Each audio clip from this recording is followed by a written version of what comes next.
right. So what is going on? We are back at it. I think we usually record on Wednesdays. So, right? Yeah. And we're recording Well, on a Tuesday, so I'm a little off my game here, but I well, I think it'll was be out good. last week. Yeah, I was out Yeah. last week. We usually record a week ahead of time, so I cut this one a little close. We're recording today, and I'm publishing it tomorrow. So I'm going Oh, to try yeah, to we're work. tight. We're tight this week. Yeah. So that's why This we're is what this is doing. what we do for our valued listeners. We got to make sure we keep the content going and fresh. So Yeah, yeah. sometimes we have to break our routine and go a day early. And I apologize for the sniffles with a little cold. So hopefully that's not too annoying. I'll try to mute as needed. Yeah. No problem. But yeah, definitely the cold weather has gotten here. Yeah, So I was in Florida last week, and we were talking backstage before we started recording about how I had a first there and rode out a hurricane there, and I mean, like I understand, like I'm in a position to kind of joke about it because it wasn't that big. It was a yeah, category one. And I forget who I was talking to. I said, like, looking outside, like, I think I've seen scarier storms here at home, like seriously scary, like heavy rains, thunderstorms, wind. This wasn't necessarily scary, but I think it was kind of deceptive. It's yeah. one of those ones that, like, if you decide to get a little brave and go outside, that's when you get like hit by something that just isn't tied down. Mm. Um, I've seen those clips on YouTube, yeah, specifically like news reporters out in the field reporting on the hurricane, and then all of a sudden something comes across. I'm like, this looks really dangerous. yeah, it's deceptive because it was like we slept through most of it. Like we felt really well insulated in the hotel, so really didn't see any major issues with it. But yeah, I was like, I bet you this is one of those things where if you get a little brave, you go outside, and that's when you get hit by something that someone just didn't tie down. Yeah, yeah. But it was nice, like we were able to go swimming.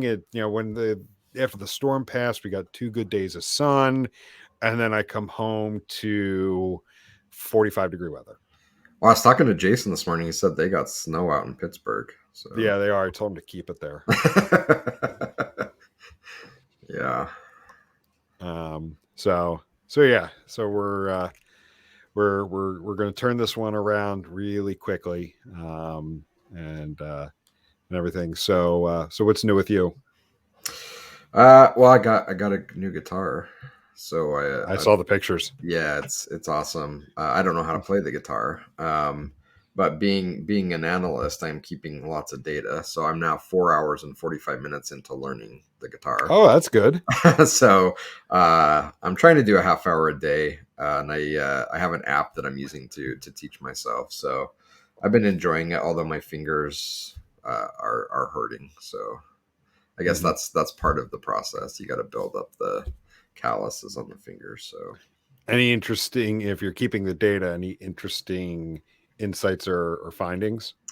not yet. I mean, I'm only a few hours in, and I'm trying to get over that hump of like having convinced myself, because I've played the piano for 30 plus years, that I can just pick up the guitar and I'll just start strumming out songs like I've been playing it for 30 years, and clearly that was not the case. So I'm just trying to play open Hmm. strings and it doesn't even sound good. So I'm like, I've got some work to do. So got to Hmm. reset my expectations.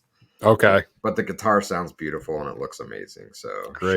shout out to Randy for putting together an awesome custom guitar for me. It was a fun project. So That's awesome. yeah, super fun. So I got that going on, and as a bonus, with this app I'm using to teach myself guitar, it came with an app that apparently my 7-year-old had already downloaded on his iPad and was using the free version of, which was severely locked down, Hmm. of the similar app for teaching yourself to play the piano. And so he's been teaching himself to play the piano. And now that I got this app for the guitar, it unlocked both of them. So now he's got the full piano app. And this week he has decided he wants to compose songs. So Interesting. I ran across the piece of paper on the piano the other day where he had drawn out some sheet music and had created his own song called "It's Peaceful." and he had Interesting. written a little Okay. song. So I'm like, all right, that's awesome. But it led me back, and I think I posted about it on LinkedIn. You and I having conversations of just how valuable it is to model the behavior we want people around us to kind of mimic and do. Hmm. You know, I could sit there and like try to teach him and tell him how awesome it is to play the piano and yell at him to do it, and what ended up being the most impactful thing was just me sitting at the piano 30 minutes a day, which I've been doing for the past year or 2 years, and him watching it and developing the desire to do it himself. I didn't even have to like beg him or say it. I'm like, he just wanted to do it, which is awesome. That's awesome. Yeah. So it's been fun. Yeah, and I mean it's a reminder that whether you're intentionally doing it or not, you're modeling the behavior for the people Yeah. around you. Which is an awesome thought and a scary thought at the Yeah, same time, that people are paying attention, and yeah, especially our kids and those around us, like they're watching, they're seeing what we're doing. So yeah. And you actually gave me the great segue into our topic today, and you made me think of something. A person I worked with, God, 15 years ago or so. He had his rules of engagement, and one of them was a bad environment will lead to good people behaving badly mm, because yeah, they see that they're observing the behavior that's modeled. It's well, if someone else is able to get away with it, why should I? Like they start to question their own integrity in yeah, many ways. yeah. Um, so what I wanted to talk about today is in continuing our topic and theme around data literacy, I wanted to pose the question of how can a low level of data literacy impact an entire organization? mm, that is a loaded big question. It is, but I think you gave us a perfect in for it, which is modeling the behavior. Because if you go Yeah, back to the previous episodes around data literacy, it didn't necessarily we didn't talk about like understanding programming languages or understanding necessarily statistics or anything like that. It was really the lack of data literacy being around like the mindset that just taking things at face value, yeah, not asking questions, not being skeptical when there needs to be. A level of skepticism is required. And that's I immediately went to those sentiments when when you were talking about modeling behavior, because in an organization, if we are to take what we talked about earlier, that people with high data literacy are going to ask questions. They're going to be inquisitive. They're going to poke holes in things. They're not going to take something at face value. Then, like an organization where you have individuals in leadership positions that have low levels of data literacy, they're going to model a behavior of, well, they say this, so we just do it. We're not going to ask questions. We're not going to be skeptical of the information we're being presented. yeah. I mean, I think that really that is the biggest thing, especially when we're talking about organizations as a whole, or even broader, just large populations of people. When we talk about data literacy, what we're not really talking about, as you mentioned, we're not talking about a really deep understanding of hardcore statistics and how to use all these different statistical models and theories, and how to use R or Python to pull in your data to build some kind of predictive. We're not talking about any of that. I mean, there's a time and a place for that, and roles where those things are important, but for a broader organization or a population as a whole, those things are not important. What is important is that we're teaching people to be, number one, interested, and recognize, and I'll tell a little backstory here, recognize that data is all around us, and being maybe not skeptical but critical of the data. That we don't, just because a number is put in front of us, we shouldn't naturally assume that that's the right number, or is telling the right story that the person presenting it is wanting us to hear. To me, that is the most important thing. And interesting timing. I was talking to Hila before we jumped on to record this episode, and her and one of our clients were talking, and they were talking about A is for Analytics, the book, and our client was saying how much she loves reading it to her young son, and she's like, one of the most important things about this book is for you to realize that data is everywhere. And he's like, what do you mean data is everywhere? She's like, yeah, look around you, like everywhere you look, it's data. And he's like, well, I'm looking in my closet right now. There's no data in there. And she's like, there's not. Can you count the number of clothing items you have in there? That's data. Can you start organizing it into shirts and pants? And then maybe you organize those into colors and, group those, and that's data. And he's like, oh, I didn't think of it that way. Data is all around us, and a lot of it is just around us to observe. But a lot of it is being aggressively pushed onto us, again, by people that may not have our best interest in mind, whether it's in a business setting or in a personal setting. And I think the importance of data literacy is having enough knowledge, enough understanding to understand if someone is presenting me data, what is their angle? What is their purpose? What are they trying to prove? And then look at that data objectively to say, does this make sense? Just having enough knowledge to ask that question, does this make sense to me? And unfortunately, not only do we not have that in many, many organizations, there are lots of organizations that actually say we don't want that. It's not like they're coming out and saying we don't want our teams to be data literate, but observe a lot of the companies out there and watch someone from a marketing team or a product team or an engineering team raise their hand in a meeting and say, I don't, that number doesn't make sense to me. 9 times out of 10, you'll hear, well, that's not your job. Don't worry about it. Like, your job is to do X. You go do X. We'll do Y. And what they're saying is we don't want you to think critical about the data. But if we can't think critically and question the data, we're never going to develop a level of data literacy in which we can have those conversations in a very healthy and productive setting. And I love the way you framed it, because again, when we talk about it, we're not talking about like these hardcore concepts. We're talking about a fundamental, like basic fundamental knowledge to be able to ask some basic questions. And again, for me, the question is, does this number make sense? Yeah, and I think that's definitely one of the interesting things as we've gone through this topic.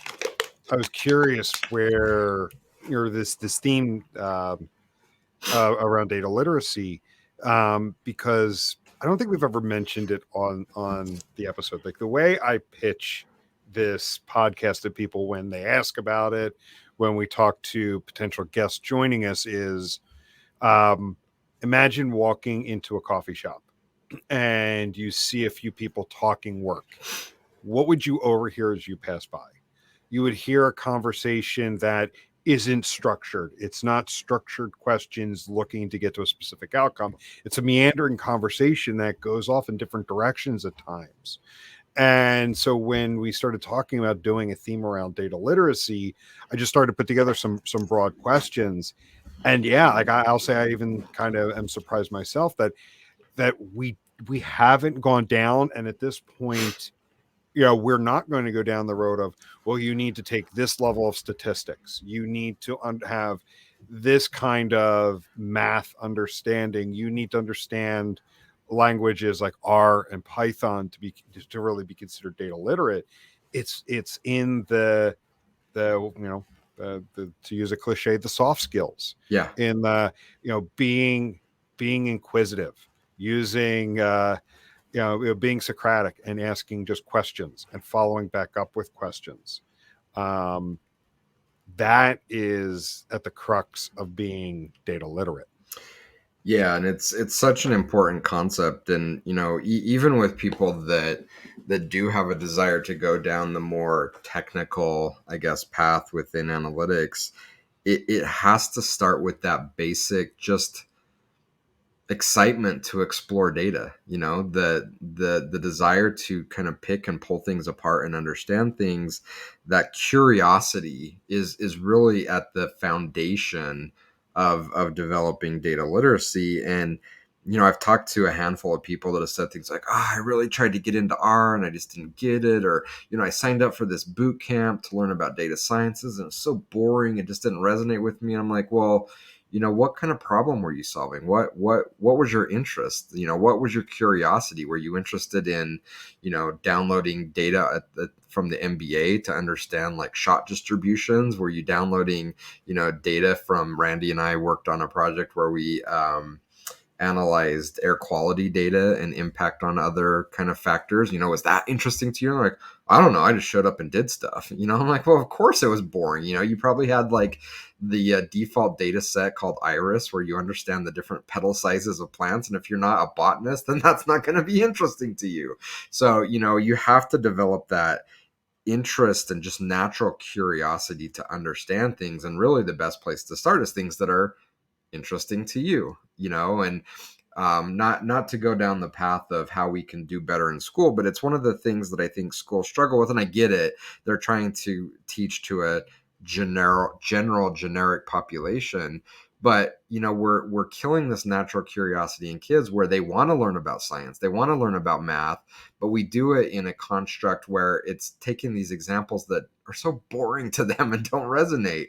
So it's just like anything else. Teaching data literacy is about finding things that we're naturally curious about. And as we started off the episode, name something you're curious about, and I will 100% guarantee it's data. There's a data component to every single thing that you do. So find something you're curious about and then use that to introduce yourself to the world of data and start expanding that curiosity and base knowledge, so that again you can ask that fundamental question, when the next person comes knocking on your door saying that they want your vote and they have a bunch of data, that you can read their little handout and say, does this make sense? Are they lying to me? That's Where the did you get state. this from? That's right. Where's your source? Can I go look at the data? That's the level, man. That's for me. If we got to that level with the bulk of people in the world, it would be such a different place. Yeah. And it's funny, you talk about data being everywhere. I mentioned when we started, I was away last week. I was in Florida and we drove there. And just like having the GPS up as I'm driving, and you're seeing, time to next stop, and miles and time. And then of course, like as I'm driving down the highway, I'm doing math in my head. I'm like, okay, I'm doing 75 miles an hour. I got this many miles.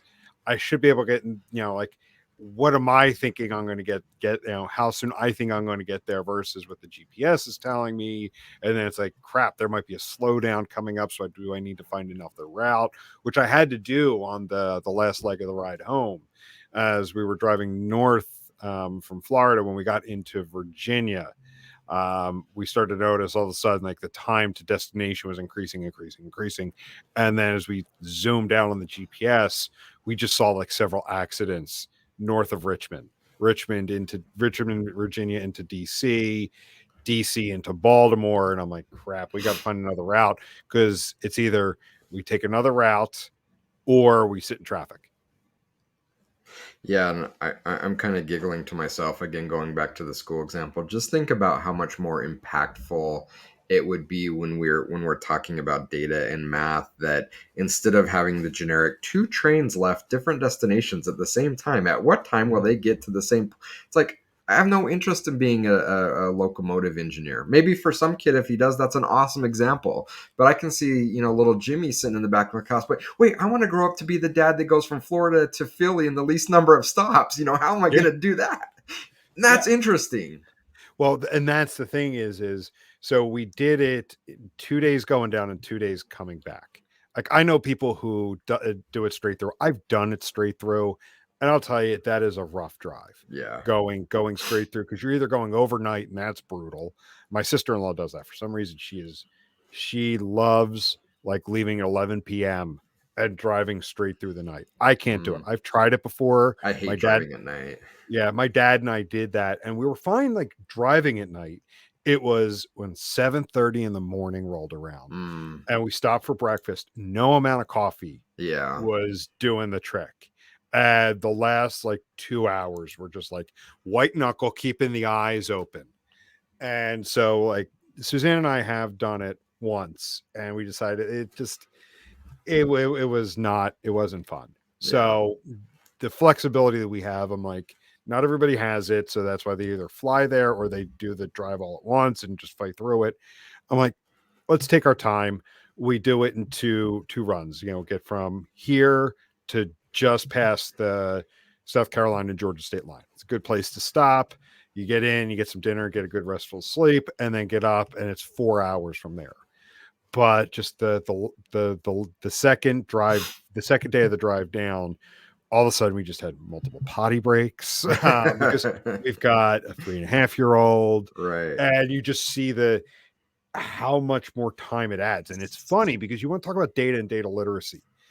When you're on a road trip and when you make a stop, it's not just the 10 minutes, running into, to get a cup of coffee and hit the bathroom. It's the slowing down off the exit. It's all of these things all of a sudden compounded. What feels like should be a 10-minute stop costs you 25 minutes. Mm-hmm. And yeah, it's understanding that if you're going to do road trips and trying to hit certain times, because like we wanted to get down there by a certain time so we can enjoy the time down there. And yeah. Yeah, and again, I think it's about these examples that I think the big takeaway is that data's everywhere, and if we want to create a more data literate business, team, state, country, we have to be open to finding examples that resonate with the people that we're trying to influence. We talked about modeling this behavior. We have to be open that a boring stats textbook is just not going to get the job done, right?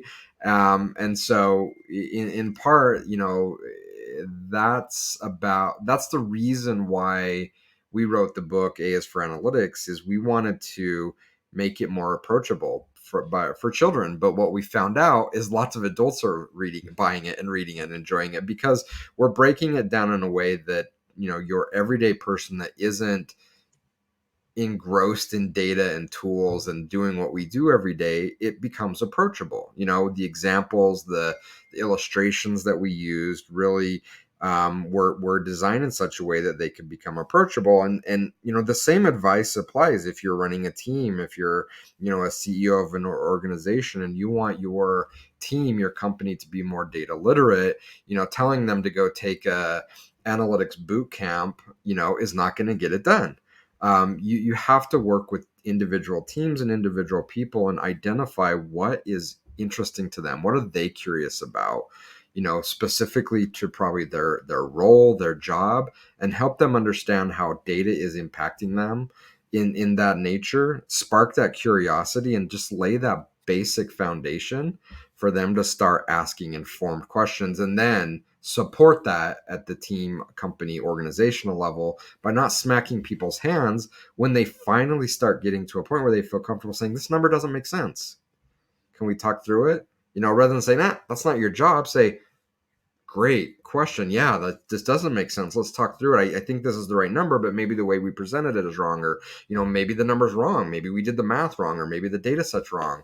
So, I really think that that's the path to getting to where we want to be. And while I have big visions of large groups of people raising data literacy, we have to start small.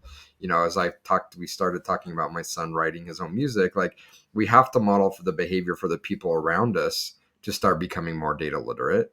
And then we create that ripple, we create that coaching tree, whatever analogy you want to use. And it really starts to grow. And so I think everybody listening to this podcast, I'm guessing, has some kind of affinity for data or analytics.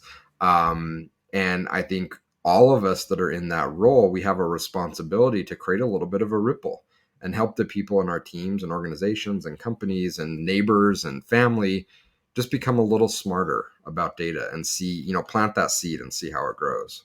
Yeah.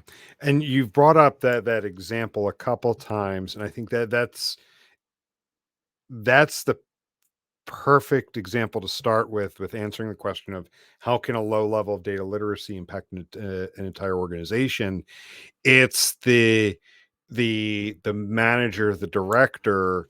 Anytime someone asks a question like, where did this come from, this doesn't make sense, just kind of smacks them down and says, don't ask questions, it's not your job, or we're just told this is what it is, the vendor said it's right. Like, kind of killing any kind of inquisitive nature.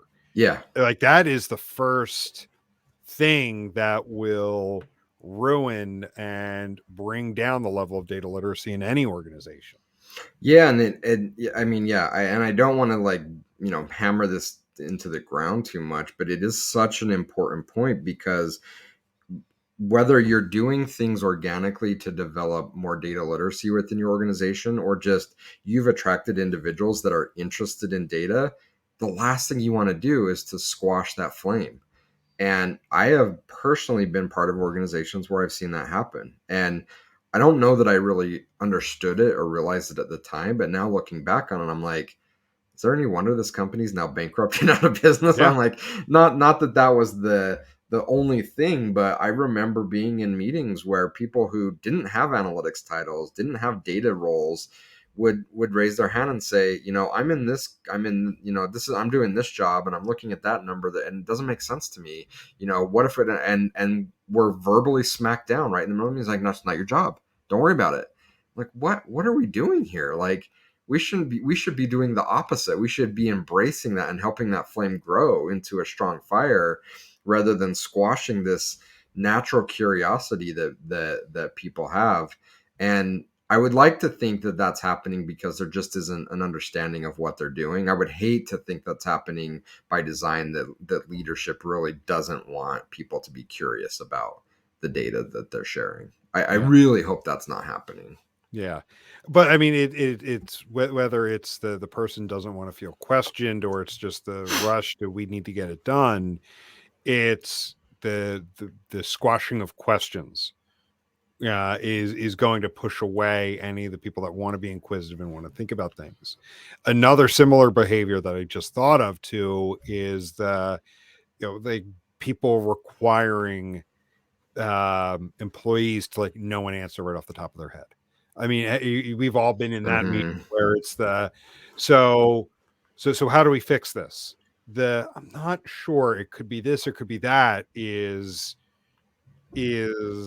also frowned upon. It's well, what is it? We need an answer. We need an answer now. What that's going to lead to is people not being not investigating, not being Yep. inquisitive to figure out what is really going on. And I'm just bringing up a situation with there's an issue somewhere, Yeah. but it's going to lead to people just blurting out it's this, whether it's right or not. Yeah. And I'm so glad that we're having this conversation because I don't know that I've ever crystallized this thought into such a clear explanation before our conversation because lots of people have asked me like, well, how do we develop a more data literate organization? How do we get people interested in data? And I'm sure I went off on some kind of rambling, well, literally you can do this and analyze data and download Python and and all these kind of secondary and tertiary things when in reality it's much simpler than that. And really the words that we keep bringing up is it's developing a natural curiosity that then is going to push you to investigate things and really supporting that and helping understand that regardless of what you do, there's data all around. It doesn't matter if you're a chef, if you're an athlete, if you're a CEO, if you're a farmer, all of those roles have an incredibly important data component to it. We just have to open people's eyes to be curious about the data that's already there and how they can start investigating it to make what they do more meaningful. And I truly believe that. I truly believe when we embrace the data around things that we're passionate about doing, things that we invest our time in, and we then become curious to investigate how that data can make us better at what we do, I think it's such an amazing opportunity for, I mean, we're talking about businesses, but just people in general, to really be more amazing, take what they do to a whole other level by leveraging the data that they're already creating, that's already around them. They just need that spark.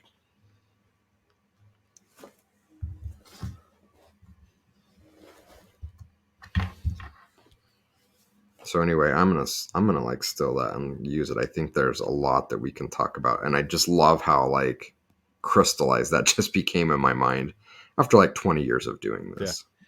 No, it's perfect. Like and to go along with that, like I said, like I wasn't sure where this theme was going to take us, but like you keep also talking about getting people interested. Um, I think back to this stats class I took in college. I mean, I almost failed it, and like the professor, like she was anything but interesting. Like she would just write a formula up on the board, not give any kind of real life scenarios of like this is how you would apply it.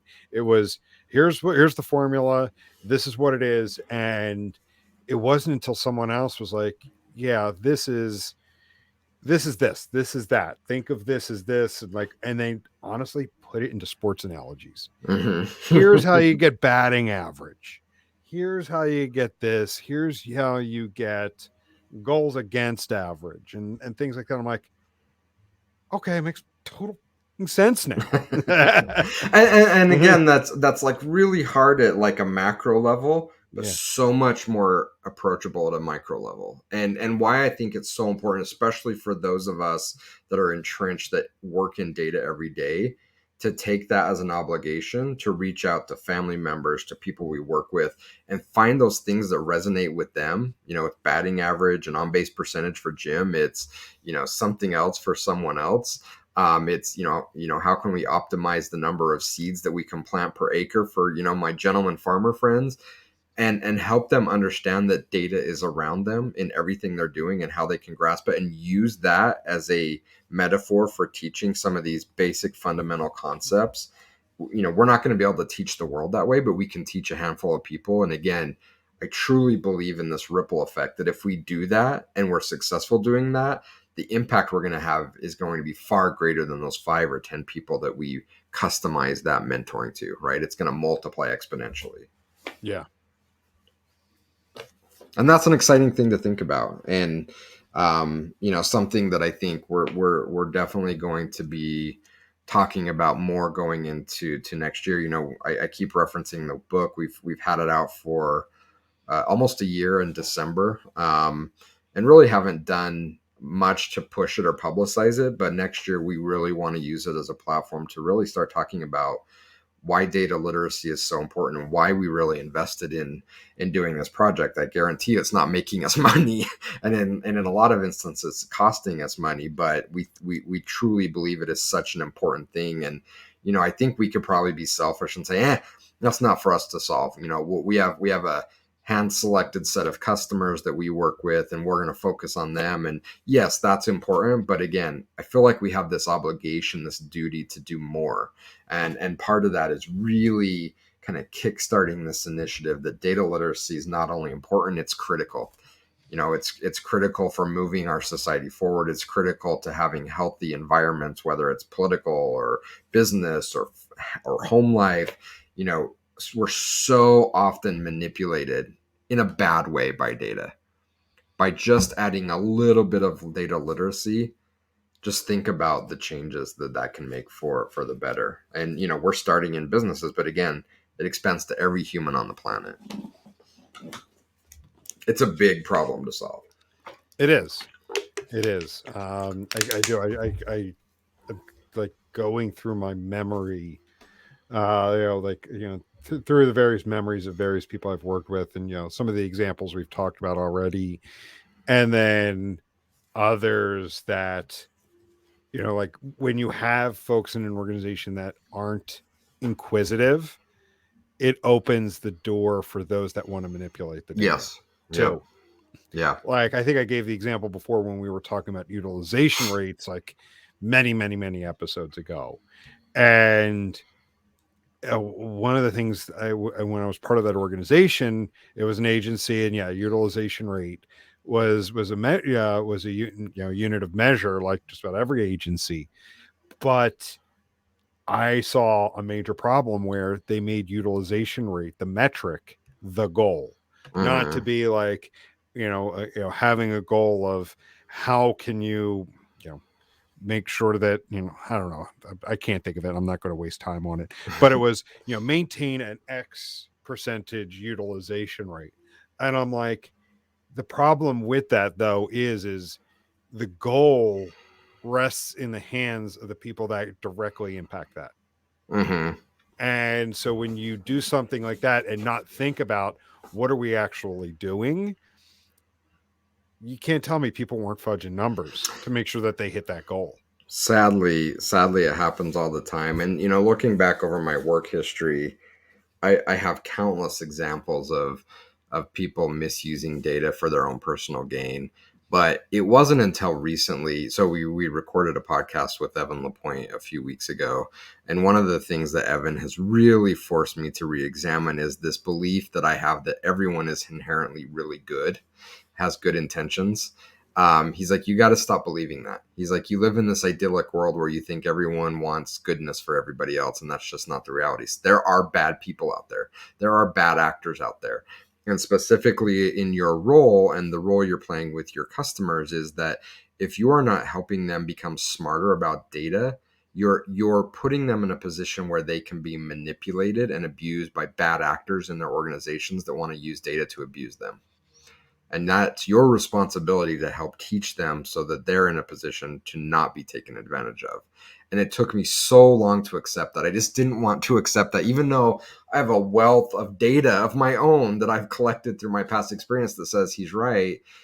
Fundamentally, I'm like, I don't want to believe that.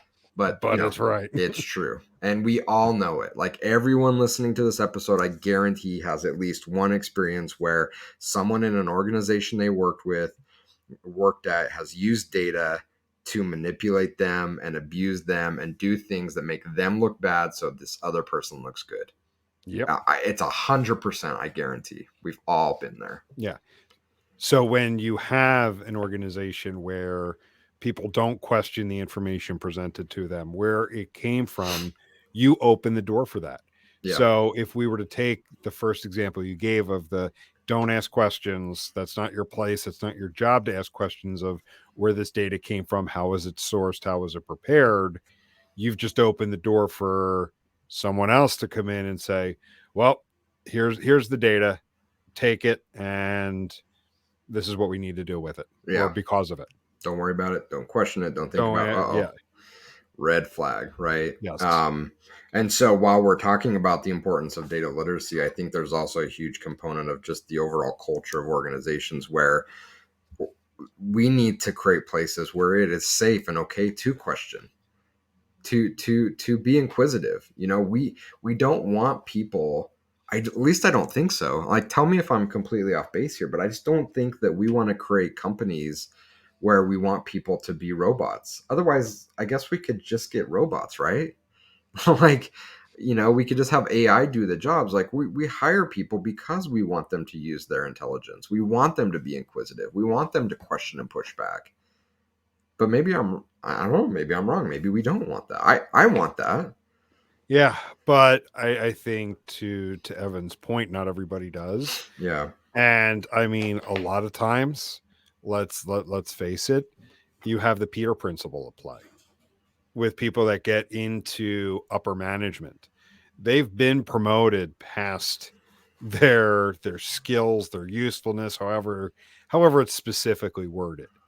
But they've been promoted to a level, so they don't want people thinking, because then they feel threatened, because then they feel that they'll be exposed. Yes. I've seen that happen. So, yeah. Well, I mean, this has been a great conversation. I want to start wrapping things up. We have one more episode, related to this theme coming up, which we're going to record. But to start the wrap up process, I'm going to ask the question that we always ask to tie everything together. In the concept of low data literacy impacting an organization, what does that all mean in the idea of, in the spirit of, sustainable analytics? I will tell you that the common denominator of every business that we've worked with that has been in a low functioning state, specifically with its use of data, has been that they have failed to create a sustainable analytics practice because they've kept it siloed, because they have created that culture of this is our job. You don't ask, you don't question, you don't prod, you don't poke. And there's no way that you can create an analytics program for a business unless you get the adoption and buy-in from the larger organization. Because you and I both know what happens when that isn't the case. If I don't make you feel included, if I don't make it safe for you to be involved in what we're doing from a data perspective, what are you going to do? Screw you guys. I'm going to go buy my own tool and implement it and then just do my own thing. And now all of a sudden we have all these overlapping data sets that don't agree with each other and no one trusts anything. There's no way that you can build anything sustainable with that model. So if you're thinking about and you want to build a sustainable data program for your company, it has to be inclusive of the entire organization. Otherwise, it is near impossible to build something that will sustain over time. Yeah. And I had to shudder there for a minute when you were talking about the screw you, I'm going to go buy my own thing. And then, then next thing you know, it's like, this team is using this vendor, this team is using this vendor, and we have this one, which we've invested a ton of time in. Which one's right? That dreaded question. And because we haven't invested in even the fundamentals of data literacy, we have all these teams that probably have the right mentality and the right ideals for why they want to do it, but they lack the fundamentals. And so because we're not partnering with them and we've basically told them we don't want to involve you, they're now running things without the basic understanding to ask that question. Does this number make sense? So whatever the system spits out, well, it's the one we're running, so of course it's right. Yeah. And it just is a recipe for disaster. Yeah, because like human behavior has this bias of sometimes when you ask a question, and the first answer that seems right or is right, you just go with it. So the minute you get conflicting information, well, that can't be right. This information is right. The first answer I got is right. Right. So yeah, that's exactly it. You have someone that goes and implements a tool and they get the number 5 for the question that they're asking, but the other tool returns number 7. That number 5 is right. Why is that other tool wrong and returning a 7? Yeah. Without even saying, well, is one right? It could both be right. Right. And again, how I did think both of them reach those values? it's such a perfect example of what we've been talking about, that in those scenarios, we've failed as an organization to introduce the most basic elements of data literacy, which is curiosity that should drive us to investigate. Because when those conversations happen, of course it's right. It's our tool. It's the first one we implemented. If it's right, we failed. Yeah. We failed to introduce the basic building blocks of data literacy, and that's a prime example of it shown right in our face. Remember that client several years ago that after we fixed something asked us to break it because the fixed numbers were worse than the broken numbers, and they've been making decisions off the broken numbers. And instead of like, shit, guys, we've been making decisions off of bad data and we need to get this figured out. It's the just break it again so we can continue to make the decisions off the data we've been making decisions off of because we're comfortable with that. If I hear one more time in my career, can you just massage the current data so it looks good against the other data so we can do year over year comparisons? And I tell them, no, the data on last year and the year before are fundamentally wrong. And there's like, we know that, but we got to do year over year comparisons. I am going to freak out. Yeah. Thanks for bringing that up.